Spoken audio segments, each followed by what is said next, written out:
Welcome to Neeraj Books YouTube channel, your one stop for all IGNOU solution. Hello everyone. आज की video IGNOU students के लिए बेहद important है। आज हम बात करेंगे कैसे IGNOU के MPC 5 इंग्लिश मीडियम के दिसंबर 2024 के एग्जाम के 100% क्वेश्चंस के आंसर्स नीरज IGNOU बुक्स में से आए। यानी कि अगर आपको अपने IGNOU एग्जाम में मैक्सिमम मार्क्स स्कोर करने हैं तो इस वीडियो को एंड तक जरूर देखिएगा, क्योंकि ये वीडियो आपके इग्नू एग्जाम प्रिपरेशन के लिए बहुत ही इंपॉर्टेंट होने वाली है। आगे बढ़ने से पहले हमारे चैनल को सब्सक्राइब जरूर करें एंड बेल आइकन पे क्लिक करें। जैसा कि आप देख सकते हैं हमारे सामने इग्नू का MPC 5 इंग्लिश मीडियम के दिसंबर 2024 के एग्जाम का क्वेश्चन पेपर है और नीरज पब्लिकेशंस की MPC 5 इंग्लिश मीडियम की बुक है। तो चलिए शुरू करते हैं। सबसे पहले स्टार्ट करते हैं फर्स्ट पेज से। यहाँ पर आप देख सकते हैं इग्नू का एक्चुअल 2024 दिसंबर का MPC 5 English medium question paper और नीरज पब्लिकेशंस की MPC 5 इंग्लिश मीडियम बुक है, जिसमें चैप्टर वाइज थ्योरी की समरी और साथ ही सॉल्व क्वेश्चन आंसर्स हैं। आज हम इस क्वेश्चन पेपर के आंसर्स नीरज पब्लिकेशंस की MPC 5 इंग्लिश मीडियम की रेफरेंस बुक में देखेंगे।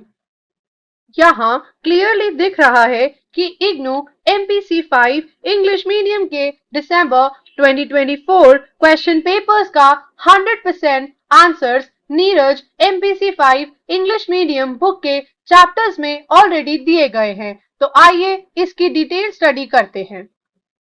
इसमें पहला क्वेश्चन है explain the steps in research progress. Answer reference के लिए हमें चेक करना होगा नीरज बुक्स का chapter 5 page number 5 chapter 1 steps in research progress. तो चलिए नीरज बुक्स के उस पेज पर जहां पर आंसर का एक्सप्लेनेशन दिया गया है, जैसा कि हम स्क्रीन पर हाईलाइटेड मार्किंग में देख सकते हैं, steps in research progress process paragraph heading के अंदर आंसर का डिटेल्ड एक्सप्लेनेशन यहाँ प्रोवाइडेड है। Similarly moving on to the next question.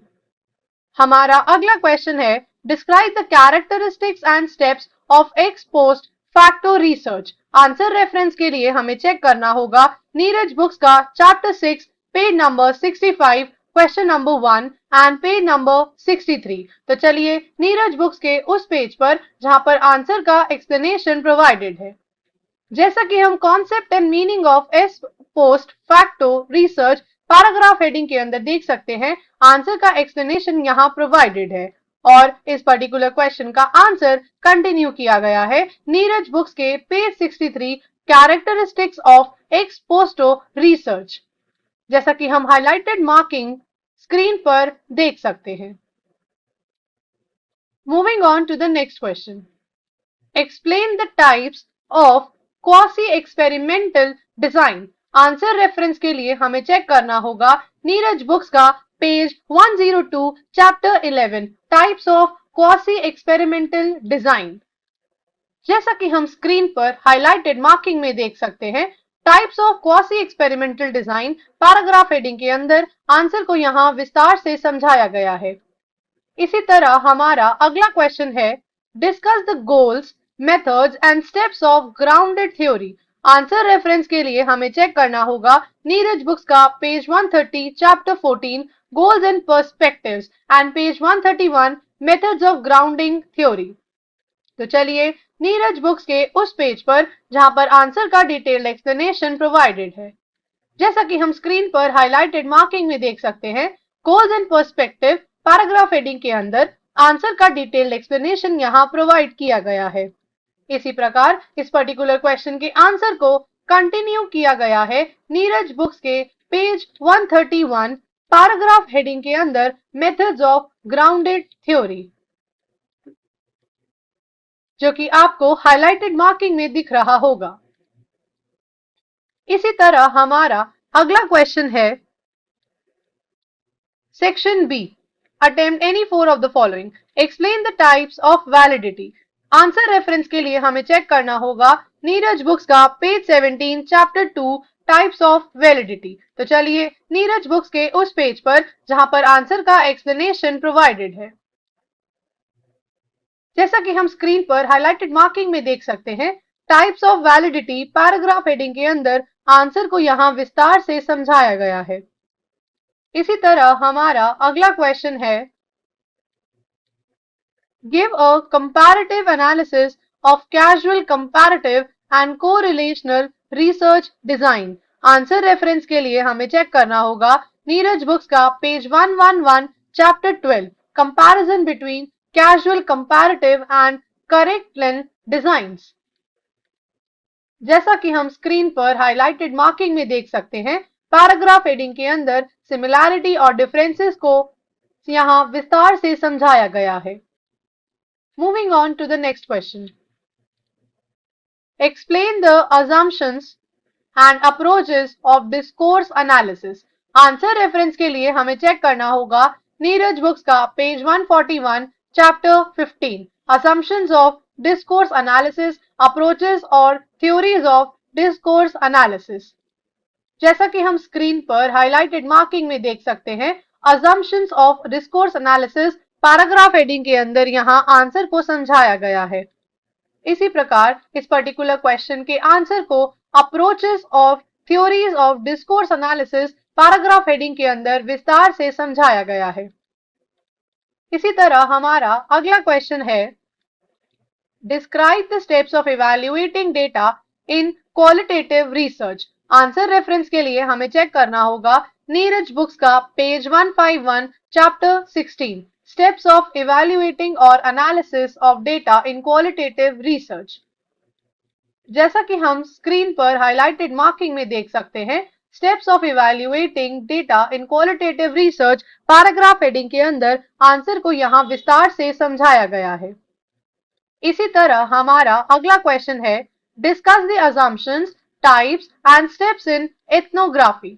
Answer reference के लिए हमें चेक करना होगा नीरज बुक्स का chapter 13 page 122 assumptions in ethnography, types of ethnographic research and page 123 steps of ethnographic research। तो चलिए नीरज बुक्स के उस पेज पर जहां पर आंसर का एक्सप्लेनेशन प्रोवाइडेड है। जैसा कि हम assumptions in ethnography topic paragraph heading के अंदर देख सकते हैं, आंसर को यहाँ विस्तार से समझाया गया है। इसी तरह इस पर्टिकुलर क्वेश्चन के आंसर को एक्सप्लेन किया गया है types of ethnographic research paragraph heading के अंदर। इस पर्टिकुलर क्वेश्चन के आंसर को एक्सप्लेन किया गया है नीरज बुक्स के page 123 steps of ethnographic research paragraph heading के अंदर, जो कि आपको हाइलाइटेड मार्किंग में क्लियरली दिख रहा होगा। इसी तरह हमारा अगला क्वेश्चन है, write short notes on any two of the following. Advantages and disadvantages of survey research। Answer reference के लिए हमें चेक करना होगा नीरज बुक्स का पेज 57 चैप्टर 5। तो चलिए नीरज बुक्स के उस पेज पर जहां पर आंसर का डिटेल एक्सप्लेनेशन प्रोवाइडेड है। जैसा कि हम स्क्रीन पर हाइलाइटेड मार्किंग में देख सकते हैं, advantages and disadvantages of survey research paragraph heading के अंदर आंसर को यहाँ विस्तार से समझाया गया है। इसी तरह हमारा अगला क्वेश्चन है, with in subject design. Answer reference के लिए हमें चेक करना होगा नीरज बुक्स का page 87 chapter 9 with in subject design. तो चलिए नीरज बुक्स के उस पेज पर जहां पर आंसर का एक्सप्लेनेशन प्रोवाइडेड है। जैसा कि हम स्क्रीन पर हाइलाइटेड मार्किंग में देख सकते हैं, with in subject design paragraph heading के अंदर आंसर का डिटेल्ड एक्सप्लेनेशन आपको यहाँ मिलेगा। इसी तरह हमारा अगला पार्ट है, relevance of qualitative research. Answer reference के लिए हमें चेक करना होगा नीरज बुक्स का चैप्टर 13 पेज 121।